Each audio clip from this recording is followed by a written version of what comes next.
Halo teman-teman semua, apa kabarnya? Semoga semuanya dalam keadaan baik ya. Hari ini ketemu lagi dengan saya Feby. Visi saya adalah ingin membantu teman-teman semua untuk menjadi versi terbaik dari diri teman-teman sendiri, baik dalam segi penampilan, kesehatan maupun juga penghasilan. Nah, hari ini kembali bersama suami saya, Dr. Andri, spesialis kedokteran jiwa. Nah, hari ini kita itu mau bahas suatu topik tentang bagaimana cara merubah kebiasaan. Karena seringkali ya kita tuh sering ketemu, mungkin bahkan kita sendiri juga dulu gitu ya, pernah udah tahu nih, contoh yang paling gampang, udah tahu olahraga itu sehat gitu ya, udah tahu nggak boleh misalnya makan kue atau apa kebanyakan, tapi kok tidak dilakukan juga gitu, padahal udah tahu nih gitu. Nah, kenapa sih orang itu kadang-kadang susah ya merubah kebiasaan gitu? Ya, sebenarnya mungkin kalau kita lihat karena kebiasaan itu perlu diubah dengan situasi yang perlu didukung gitu oleh sesuatu yang perlu didukung. Pertama situasi dan kemauan dari niat orang tersebut gitu. Ha. Nah, selama ini kadang-kadang mungkin yang dirasakan adalah orang itu sudah terlalu nyaman gitu ya dengan keadaan dia gitu. Jadi dia merasa kayaknya nggak perlu diubah deh gitu Gini ya. aja udah oke gitu ya. Ya, jadi istilahnya kalau di dalam ilmu kedokteran jiwa itu dikenal sebagai prekontemplasi. Apa itu? Prekontemplasi itu istilahnya itu honeymoon stage lah. Jadi orang itu masih lagi Nyaman-nyamannya di situ nyaman-nyamannya ya, gitu, udah lagi nggak enak gitu terlalu ya. merasa ada kepentingan lah untuk Merubah mengubah gitu, ya, oke. mengubah dirinya sendiri gitu. Mhm, Jadi dia perlu ada suatu dorongan dulu ya mhm. untuk mengubah dirinya. Nah, banyak di antaranya ternyata kondisinya itu baru dia bisa dapatkan ketika ada situasi yang Iya, misalnya iya. yang nggak bagus gitu. Mhm, Jangan sampai ya sebenarnya kayak mhm, misalnya mhm. sakit gitu Iya, ya, banyak terus orang misalnya kemudian baru mulai mau hidup sehat itu olahraga apa semua ketika udah sakit gitu ya ya. gitu. Atau ketika misalnya ada suatu trauma gitu ya, orang terdekat atau apa teman terdekat dan misalkan masih dalam apa namanya muda gitu terus misalkan meninggal atau apa. Nah, sesuatu yang seperti itu misalnya menjadi pemicu bisa ya gitu ya. Ya, dan Mhm. itu yang memang akhirnya pada saat itu ada beberapa orang yang sudah mulai masuk ke fase yang namanya kontemplasi. Jadi Mhm. kontemplasi itu adalah saat di mana orang itu mulai menyadari, saya harus berubah nih. Ya, Mhm. saya harus melakukan upaya untuk Mhm. berubah dan kemudian dia mulai melakukan. Tapi Mhm. sayangnya belum baik. Jadi artinya masih ya baru sekali coba gitu. Mhm. Olahraga seminggu sekali gitu ya. Jadi kalau Mhm. teman-teman Mhm. olahraga seminggu sekali ya kurang. Mhm. Olahraga yang benar berapa? 150 menit Per per minggu. minggu ya, Mhm. dibagi 5 misalnya. Anggaplah Mhm. 30 menit jadinya satu satu sesinya begitu. Mhm. Itu yang Mhm. paling minimal ya untuk aktivitas ya ringan sedang. Kalau aktivitas Mhm. berat seperti misalnya kayak misalnya angkat beban yang berat Mhm. boleh 90 menit per minggu Mhm. gitu Mhm. ya.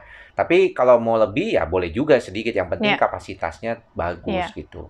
Nah, fase kontemplasi ini banyak Ini fase yang kedua ya? fase kedua Heeh. banyak dialami oleh kita semua. Jadi udah ada insight, tapi belum, apa namanya, Iya, sudah ada kepikiran nih, kepikiran, udah ada tahu mungkin niat gitu, tapi ya belum dijalani betul. dengan benar. Oke, terus? Nah, kalau misalnya yang mendorong untuk masuk ke fase berikutnya Mhm. atau fase action Action. itu adalah sebenarnya banyaknya informasi yang bermanfaat buat dia. Oh, oke. Dan informasi yang dia dapatkan itu Mhm. didapatkan sebaiknya dari sumber-sumber terpercaya. Mhm. Karena banyak juga dari kita itu mengubah kebiasaan kita itu ternyata hasilnya kurang baik karena kita mendapatkan informasinya itu bukan dari sumber yang terpercaya. Iya. Ya, bukan sumber Bukan dari yang benar, ahlinya?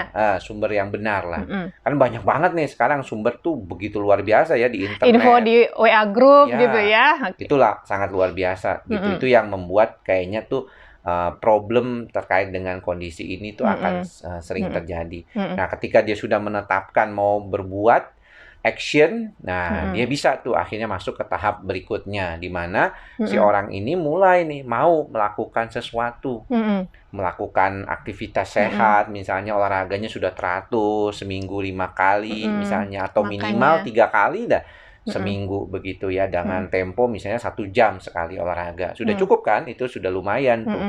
Jadi udah mulai makannya yang sudah teratur, ya sudah tahu, ya sudah biasa misalnya makannya nggak boleh terlalu banyak gula gitu ya, atau tidak lagi makan nasi sebanyak 3 kali sehari gitu. Jadi sudah mulai terbiasa. Dan dia masuk ke kondisi yang nantinya disebut maintenance gitu. Maintenance itu orang itu merasa sudah nyaman ya dengan kebiasaan baru tersebut. Jadi dia sudah mulai biasa dan dia sudah bisa mempertahankannya lebih dari 6 bulan. Si orang itu sudah mulai bisa, maksudnya dia melakukan aktivitas sehari-hari yang penuh dengan kebiasaan baru itu udah kayak biasa normalnya manusia biasa. Yang dulunya tuh bukan dia gitu, begitu gitu. Jadi udah biasa. Jadi teman-teman yang melihat bahwa kalau baru 1-2 bulan itu belum. Ya, berapa bulan? Baru bisa disebut maintenance atau pemeliharaan ketika sudah masuk ke 6 bulan. 6 bulan. Begitu. Nah, namun perlu diingat sayangnya itu ada yang namanya fase relapse.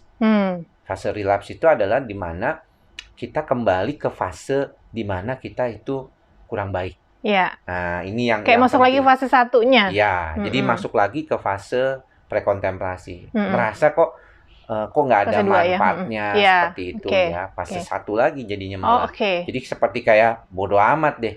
Akhirnya kembali. Nah, sebenarnya ini yang menjadi tantangan ya di dalam pengubahan perubahan gaya hidup ya. Karena ketika dia masih masuk ke dalam fase maintenance, tidaknya dia bisa bertahan terus. Tapi ada kalanya orang tuh nggak tahu kenapa lelah gitu. Males lah, udah masuk lagi gitu ke fase awal kembali. Biasanya itu ada pemicunya pasti ya?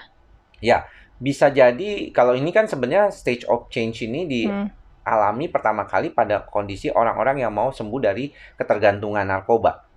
Jadi stage of change itu memang demikian. Nah, apa misalnya kalau untuk narkoba kan sugestinya kembali lagi. Otaknya itu minta nagih lagi. Ya, namanya juga penyakit otak kan kalau orang ketergantungan itu adiksi itu. Nah, kalau yang kita mungkin kita merasa nggak ada manfaat. Nggak ada manfaatnya. Jadi kita melakukan pola hidup ini kok nggak ada manfaatnya buat saya.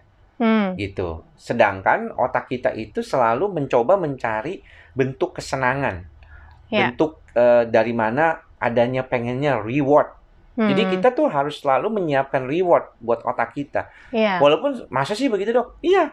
Tanpa sadar tuh reward. Reward seperti apa? Misalnya contoh yang anak kecil gitu ya. Dia suruh mengubah kebiasaannya dengan diberikan misalnya bintang. Dapat bintang 5 boleh ambil mainan atau snacks yang dia suka. Tapi kalau udah gede kan kita nggak selalu dikasih bintang begitu ya. Tapi rewardnya beda. Misalnya kesehatan. Kemudian bentuk badan yang baik gitu ya. Atau merasa tidurnya lebih bagus, lebih merasa fit gitu. Itu rewardnya. Nah, kalau pada kondisi itu tidak tercapai, maka itu akan meragukan buat dia. Nah, ini yang tadi dikatakan bahwa perlu informasi yang tepat.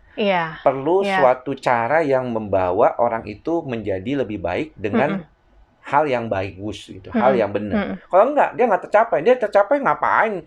Pola hidup sehat begini nggak tercapai kok apa yang saya inginkan. Males lagi dia akhirnya. Seringkali tuh saya ketemu tuh kalau misalnya orang yang pengen diet gitu ya, udah diet, terus kemudian setelah selesai diet, terus naik lagi berat badannya sampai sebelumnya berulang-berulang kali sampai akhirnya dia males. Udah ngapain gitu diet begitu-begitu lagi gitu kan. Mungkin caranya ada yang kurang benar gitu kan ya. Ada cara yang kurang benar atau melakukannya karena keterpaksaan. Jadi motivasinya itu bukan dari diri sendiri, tapi dari luar. Nah, lebih baik motivasi dari dalam. Nah, itu juga yang mau tanyakan. Kalau untuk perubahan kebiasaan ini sebenarnya harus dari diri orang itu sendiri, apa bisa nggak sih dipengaruhi oleh orang lain gitu? Jadi orang lain yang... Pasti ada pengaruh dari orang lain atau lingkungan. Tetapi yang memutuskannya adalah orang itu sendiri. Jadi cara dia misalnya mau mengubah kebiasaan, dia dari diri dia. Gitu. Kalau dia bilang, ya sudah, aku pengen berubah. Udah, dia yang akan bergerak. Kan yang melakukannya dia. Ya, we can ask other people to do our push up kan. Kita tidak bisa menyuruh orang lain untuk melakukan hal yang kita pengen lakukan. Nggak bisa itu. Benar. Jadi jangan tunggu dimotivasi oleh orang lain ya. Motivasi harus dari sendiri. Walaupun mungkin ada situasi di mana oh kita dengar orang, dengar teman, dengar keluarga, dengar pasangan, suami istri kita untuk membuat kita jauh lebih baik. Nah, istilahnya kita oke, tapi tetap mulainya kan dari diri kita. Iya, iya. Gitu, back to you. Gitu, Iya, saya juga kan pernah dengar ya bahwa kalau misalnya kebahagiaan kita sendiri itu hanya kita yang bisa memberikan gitu ya, nggak sepenuhnya harus tergantung dari orang lain. Jadi kalau misalnya kita nggak bisa merubah kebiasaan, jangan salin orang lain gitu ya. Jadi harus cross check ke diri sendiri ya. Oke, berarti kita udah dapat sesuatu teman-teman hari ini. Jadi untuk merubah kebiasaan memang itu tidak mudah ya, karena pada kenyataannya memang otak kita itu ya kalau sudah berada di kondisi nyaman itu agak susah untuk dirubah. Tapi bisa ya. Nomor satu, kita harus dari diri kita sendiri dulu, jangan tunggu orang lain ya. Setelah kita menyadari ada niat dan kita harus mencari informasi yang benar gitu ya, dan baru kemudian menjalankannya dan membentuknya menjadi sebuah kebiasaan baru yang tentunya lebih baik gitu ya teman-teman ya. Ya, betul. Oke, itu aja untuk hari ini. Semoga bermanfaat apa yang kami sampaikan, terutama di masa-masa seperti ini. Teman-teman pasti banyak kebiasaan yang mungkin harus kita rubah ya. Yang pastinya kebiasaan yang lebih baik supaya kesehatan kita juga lebih baik. Sehat jiwa, sehat raga ya. Oke, itu aja teman-teman hari ini. Have a nice day. Bye-bye semuanya. Thank you.